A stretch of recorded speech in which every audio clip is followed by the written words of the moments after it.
Bonjour à toutes et à tous, soyez les bienvenus pour un nouveau rendez-vous incontournable sur la chaîne. Aujourd'hui, nous vous emmenons au cœur du Mistral pour découvrir l'épisode 378 de Plus belle la vie, diffusé en avant-première ce jeudi 17 juillet 2025 sur TF1 et attention, cet épisode est tout simplement incandescent. C'est un véritable ouragan émotionnel qui secoue nos personnages. Jules s'enfonce dans un profond malaise et choisit le silence, laissant Morgane totalement désemparée, alors que Laura tente de recoller les morceaux avec patience et bienveillance. Mais ce fragile équilibre va vite voler en éclats. Le choc de la journée, Melville, rongé par la colère, perd totalement pied et agresse physiquement Morgane dans une scène d'une violence inouïe. Steve surgit pour la sauver, prêt à tout pour la protéger, tandis que Laura tente tant bien que mal d'apaiser les tensions. Une scène glaçante qui marque un point de non-retour entre eux. Pendant ce temps, le café de Jawad devient lui aussi le théâtre d'une guerre ouverte. Apolline, installée avec désinvolture pour ses consultations au noir, se heurte à l'exaspération grandissante de Jawad et aux piques venimeuses d'Ophélie. Entre humiliation, jalousie et provocation, cette rivalité entre les deux femmes éclate au grand jour. Et puis il y a Thomas endeuillé, fragile, touché en plein cœur par la mort tragique de Samuel. Tandis qu'il tente maladroitement d'ouvrir la porte à une nouvelle rencontre avec Enzo, Gabriel revient dans son esprit et dans ses messages, déclenchant une cascade de malentendus, de douleurs enfouies et de souvenirs qui refusent de mourir.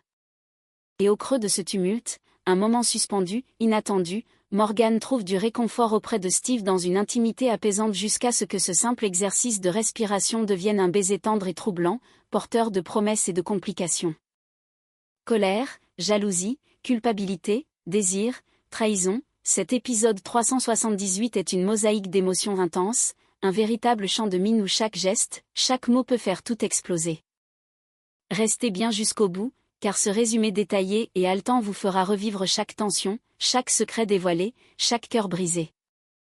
Dans les prochains épisodes de Plus belle la vie, Jules se sent rongé par la culpabilité. Depuis plusieurs jours, il n'a plus adressé un seul mot à Morgane, incapable de gérer les sentiments contradictoires qui le traversent. Il l'évite ostensiblement, fuyant ses regards et ses tentatives de dialogue. Chaque fois qu'il la croise, il baisse les yeux, presque honteux. Morgane, elle, vit très mal ce silence pesant. Elle ne comprend pas cette distance soudaine, cette manière brutale dont Jules s'est refermé. Pourquoi il ne me parle plus ? Confie-t-elle à Laura, le cœur serré. Je n'ai rien fait, et pourtant j'ai l'impression qu'il me rejette. Laura, attentive et compatissante, tente de la consoler. Tu sais, je crois que Jules est perdu, Morgane, ce n'est pas contre toi. Il s'en veut, je le sens. Il est sûrement en train de ruminer, incapable d'exprimer ce qu'il ressent. Mais ne perds pas espoir. Morgane soupire, le regard perdu. Comment tu veux que j'espère encore s'il ne me laisse même pas lui parler ? Avec douceur, Laura insiste. Vous allez forcément vous recroiser aux entraînements, pour le reportage de Jules. Ce sera peut-être l'occasion de renouer le dialogue, même brièvement. Ne baisse pas les bras. Morgane hoche la tête, sans réelle conviction, mais une part d'elle s'accroche à cette perspective. De son côté, Vadim s'avance dans un tout autre combat. Ce jour-là, il pousse la porte du bureau de Philippe Delma, déterminé mais conscient que la tâche sera délicate. Il est en mission pour Nebou et chaque mot compte.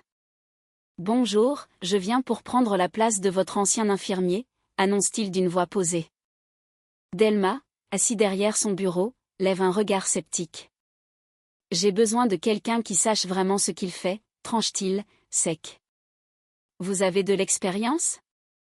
Parce qu'ici, je n'ai pas de temps à perdre avec un novice. » Le ton est glacial mais Vadim ne se laisse pas déstabiliser.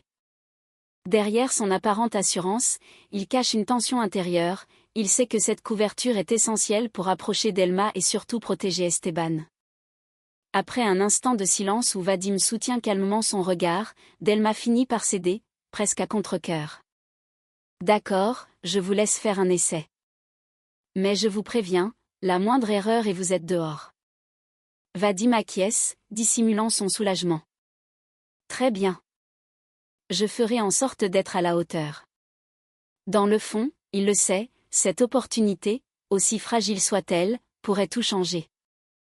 Derrière cette mission d'infirmier se cache une urgence plus grande. Vadim ne joue pas seulement sa place auprès de Delma, il joue la sécurité d'Esteban, et peut-être bien plus encore. Au Mistral, l'ambiance devient électrique autour d'Apolline. Fidèle à ses habitudes, elle continue d'offrir ses conseils juridiques à ses clients, installés tranquillement à une table. Mais cette pratique commence sérieusement à agacer certains et Ophélie, en particulier, ne décolère pas. C'est évident qu'elle fait ça au black, murmure Ophélie avec mépris, en jetant un regard chargé de suspicion vers Apolline.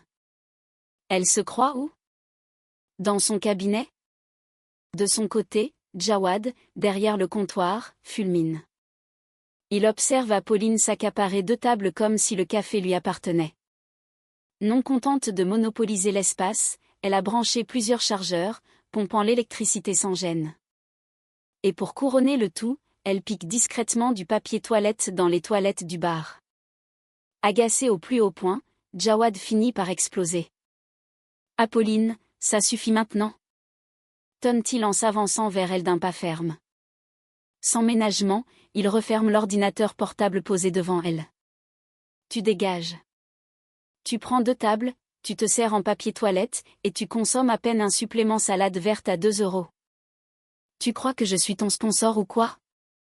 Apolline lève les yeux vers lui, faussement étonnée, avant de rétorquer avec un sourire glacé. « J'ai parfaitement le droit d'être ici, Jawad. Je suis cliente, je paie même si ce n'est qu'une salade verte, ça reste une commande, non ?» À côté, Ophélie se mêle à la conversation, ravie de voir Jawad recadrer Apolline. « Tu vois Jawad ? C'est ce que je te disais, elle se croit tout permis.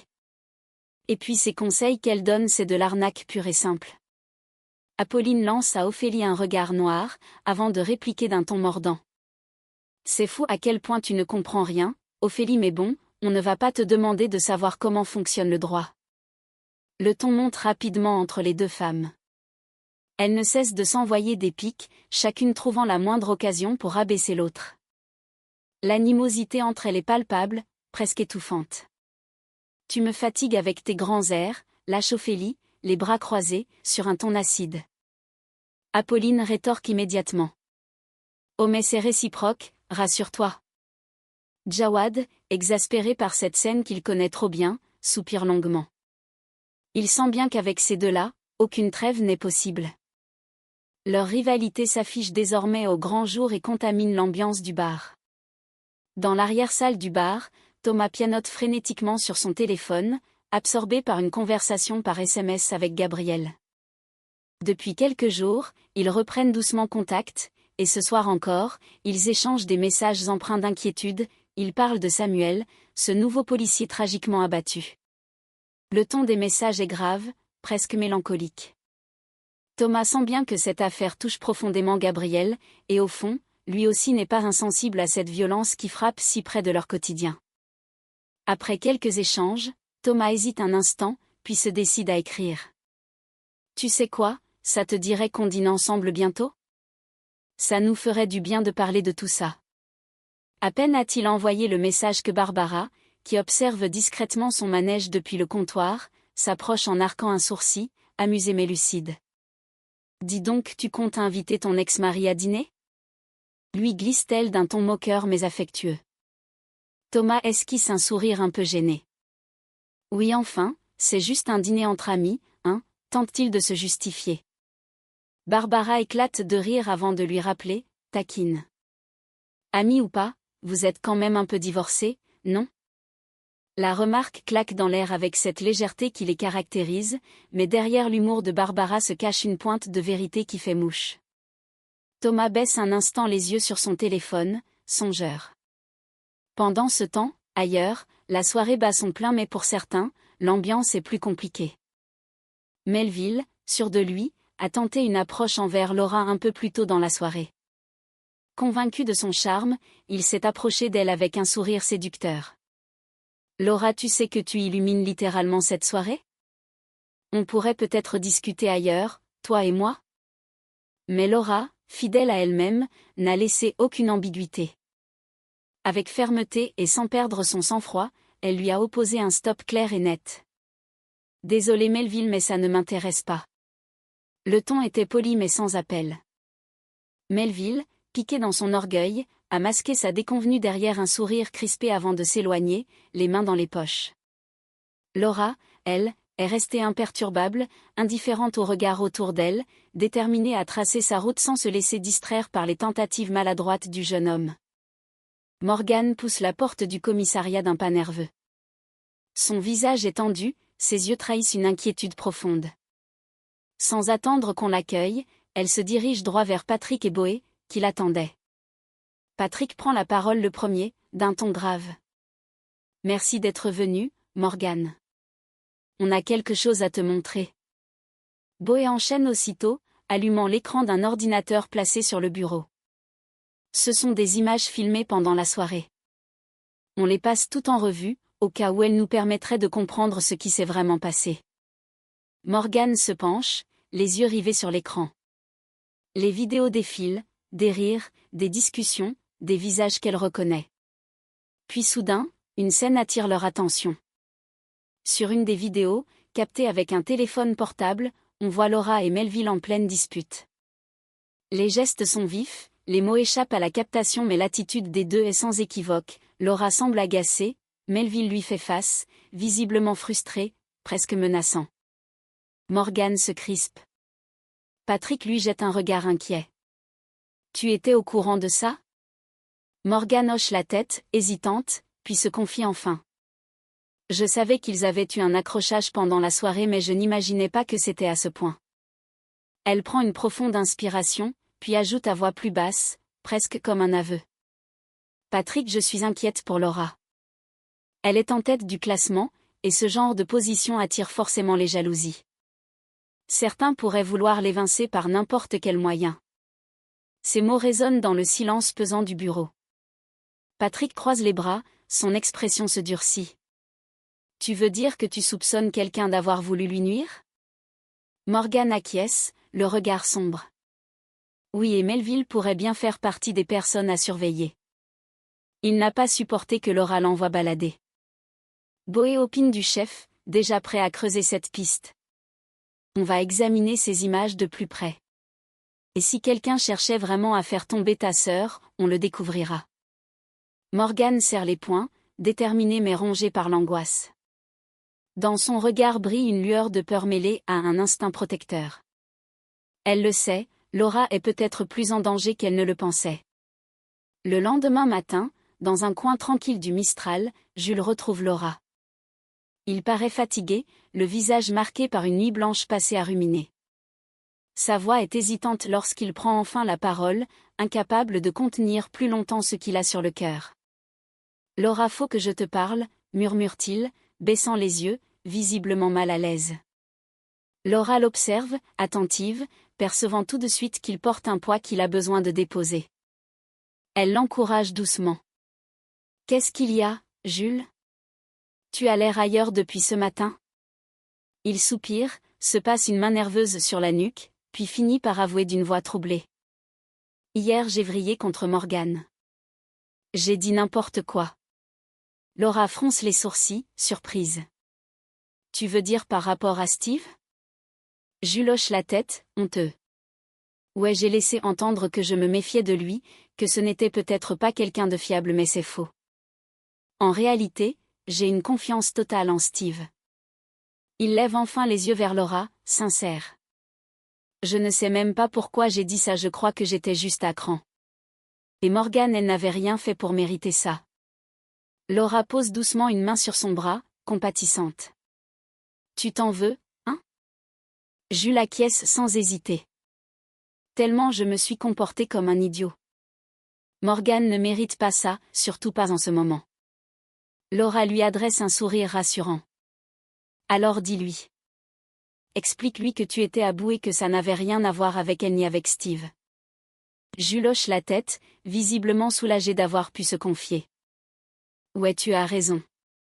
Il faut que je lui parle. » Mais au fond de lui, il reste inquiet, il ignore si Morgan est prête à l'entendre, après ces mots blessants de la veille. Assis en terrasse du Mistral, Thomas sourit poliment à Enzo, le jeune homme rencontré récemment lors de la fameuse soirée de dating. L'atmosphère est détendue, mais une certaine réserve se lit sur le visage de Thomas. Il écoute Enzo parler, hoche la tête, mais au fond de lui, il sait qu'il doit poser ses limites. Après quelques minutes, il se lance, avec douceur mais fermeté. Écoute Enzo, je préfère qu'on prenne les choses doucement. Je sors d'une période un peu compliquée, et j'ai vraiment besoin de me recentrer sur moi, de prendre mon temps. Enzo semble comprendre, même si une pointe de déception traverse brièvement son regard. Bien sûr, Thomas. C'est important de se sentir prêt, je respecte ça. Thomas lui adresse un sourire chaleureux, soulagé qu'Enzo accueille ses mots sans drame.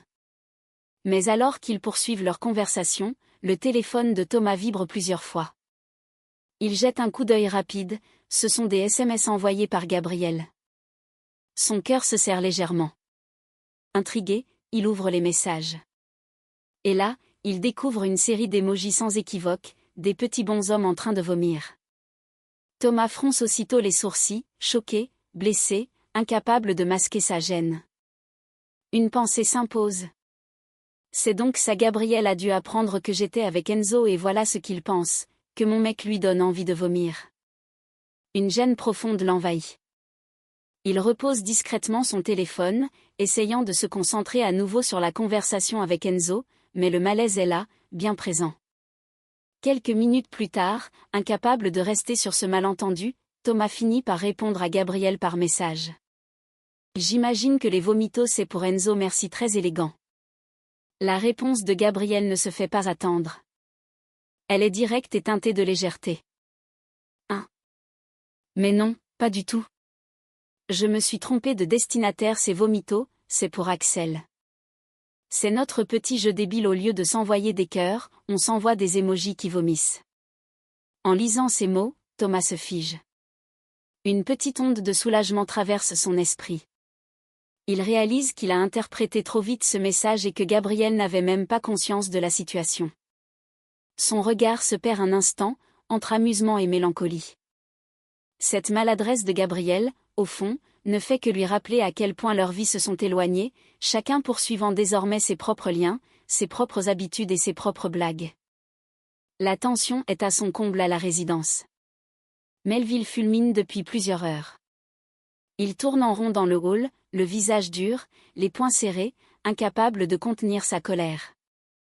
Morgan n'est pas venu à l'entraînement pour l'apnée, alors qu'ils doivent plonger en binôme le lendemain. Pour Melville, c'est une trahison, un manque de respect qu'il ne digère pas. Quand enfin il croise Morgan, il ne prend même pas la peine de dissimuler son agacement. « Tu te fiches de moi, Morgan ?» lâche-t-il d'un ton sec. « On doit plonger ensemble demain, et toi tu plantes l'entraînement comme si de rien n'était ?» Morgan, visiblement fatigué, tente de garder son calme. « Melville, j'avais mes raisons, d'accord ?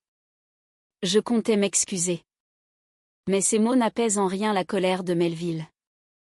Son regard se durcit encore. Brusquement, il franchit la limite. Pris d'une impulsion incontrôlée, il se jette sur elle, la plaque contre le mur.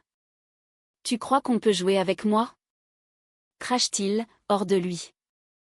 Puis, dans un geste glaçant, il bloque violemment la bouche et le nez de Morgan avec sa main, lui imposant une sorte d'apnée forcée, la privant d'air. Morgan se débat, paniqué, les yeux écarquillés par la peur, essayant désespérément de se libérer. C'est à ce moment-là que Steve surgit dans le hall. Sans réfléchir, il court vers eux et agrippe Melville par le bras. « Lâche-la immédiatement !» hurle-t-il, le visage rouge de colère. Sous la force de Steve, Melville recule enfin, libérant Morgan qui s'effondre au sol, haletante, les larmes aux yeux, encore sous le choc. Mais Melville, loin de se calmer, se retourne aussitôt contre Steve. « Ça ne te regarde pas, mêle-toi de tes affaires !» hurle-t-il, le visage déformé par la rage. Steve ne cède pas. « Tu es malade ou quoi ? Tu manques d'air à la piscine si tu veux, mais jamais tu ne touches à Morgan comme ça. » Laura, attirée par les cris, débarque précipitamment. Elle se place instinctivement entre eux, les bras écartés, la voix ferme mais inquiète. « Ça suffit. Arrêtez maintenant. » Le regard de Laura oscille entre Melville, prêt à en découdre, et Steve, tendu, prêt à se défendre à nouveau. Morgane, elle, tremble encore, reprenant difficilement son souffle, tandis qu'au fond d'elle monte une angoisse sourde. Cette scène violente révèle à quel point Melville a franchi une ligne dangereuse. Laura insiste, sa voix vibrante d'émotion. « Vous êtes en train de devenir fou ou quoi ? Il faut se calmer, là. » Steve, toujours sur la défensive, ne quitte pas Melville des yeux. Quant à Melville, il recule d'un pas, ruminant sa colère, mais sans dire un mot de plus. Le silence retombe, pesant, mais la fracture est là. Plus rien ne sera comme avant après cette confrontation brutale. Dans le calme feutré de la chambre de Steve, l'atmosphère est apaisée, presque intime. La lumière tamisée éclaire doucement les murs, et sur le tapis, Steve et Morgane s'entraînent à la respiration abdominale. Assis face à face, Steve guide Morgane avec patience. Ferme les yeux, concentre-toi sur ton ventre. Inspire profondément, tu sens ? C'est là que ça se joue, pas dans la poitrine. Morgane exécute, tentant de caler sa respiration sur les conseils de Steve. Sa concentration est intense, mais elle ne peut ignorer la proximité entre eux. L'air semble chargé d'une tension douce et inattendue, presque imperceptible au début. Steve pose doucement sa main sur son ventre, à quelques centimètres à peine de celle de Morgane, pour lui indiquer le bon mouvement. « Laisse l'air descendre là, c'est parfait », murmure-t-il d'une voix rassurante. Leurs regards se croisent, d'abord furtivement puis plus longuement. Une complicité silencieuse s'installe, une sorte de confiance mêlée à un trouble qu'aucun des deux ne parvient à masquer. Petit à petit, l'exercice devient prétexte à cette proximité. Morgane esquisse un léger sourire, touché par l'attention de Steve. Lui, de son côté, sent son cœur battre un peu plus vite. Et sans qu'ils y réfléchissent vraiment, portés par la douceur du moment, ils se rapprochent encore jusqu'à ce que leurs visages se frôlent. Un instant suspendu. Puis leurs lèvres se rejoignent, timidement d'abord, dans un baiser doux, hésitant mais sincère. Morgane ferme les yeux, bouleversée par cette étreinte inattendue, alors qu'elle n'aurait jamais imaginé se sentir aussi bien dans cette chambre, après la journée éprouvante qu'elle venait de traverser. Quand il se détache, Steve la regarde, troublé mais sincèrement ému. « Je suis désolé, je ne voulais pas te mettre mal à l'aise. » Morgane, encore sous le choc de ses propres émotions, secoue doucement la tête, un léger sourire aux lèvres. Non, c'était juste inattendu. Un silence, léger mais chargé de sens, s'installe entre eux. Et dans ce silence, une évidence commence à poindre, ce lien qui se tisse entre Steve et Morgane ne sera plus anodin. Et au loin, une question se dessine déjà. Après les tensions récentes avec Melville, ce rapprochement marque-t-il le début d'un triangle amoureux ? Entre confiance naissante, émotions refoulées et blessures encore ouvertes, tout pourrait basculer. Et voilà, nous arrivons à la fin de ce résumé détaillé et poignant de l'épisode 378 de Plus belle la vie, un épisode qui nous aura fait vibrer, frissonner, et parfois même suffoquer tant l'intensité dramatique était à son comble. Aujourd'hui, nous avons vu des personnages au bord de la rupture. Melville franchit la ligne rouge avec une violence choquante, révélant une facette inquiétante de sa personnalité. Morgane, terrifiée, trouve enfin refuge dans les bras de Steve et ce baiser inattendu ouvre un nouveau chapitre chargé d'ambiguïté et de dangers sentimentaux. Au Mistral, personne n'est épargné. Thomas, malgré sa volonté de tourner la page, reste prisonnier de ses blessures du passé avec Gabriel tandis que le duel entre Apolline et Ophélie transforme chaque instant passé au café en une bataille rangée. Et surtout, une atmosphère de suspicion et de rivalité s'installe. Laura est désormais au centre de toutes les attentions et des jalousies les plus noires. La tension monte, les regards se croisent, les rancœurs se révèlent, et les prochains épisodes promettent des règlements de compte mémorables. Alors dites-moi en commentaire, que pensez-vous de la spirale destructrice dans laquelle Melville est en train de sombrer ? Croyez-vous que Steve et Morgane peuvent construire quelque chose malgré les blessures du passé ? Et Thomas réussira-t-il à faire la paix avec lui-même et avec Gabriel ? Merci infiniment d'avoir été avec nous pour revivre cet épisode intense. Si vous avez aimé ce résumé immersif, pensez à liker la vidéo, vous abonner à la chaîne et activer la cloche pour recevoir toutes les notifications. Surtout, restez connectés, au Mistral, tout peut basculer à chaque instant, et les prochains jours s'annoncent encore plus explosifs, avec des alliances inattendues, des secrets révélés et des cœurs qui risquent de se briser. Prenez soin de vous, merci pour votre fidélité et rendez-vous très bientôt pour la suite des aventures haletantes de Plus belle la vie sur TF1. À très vite.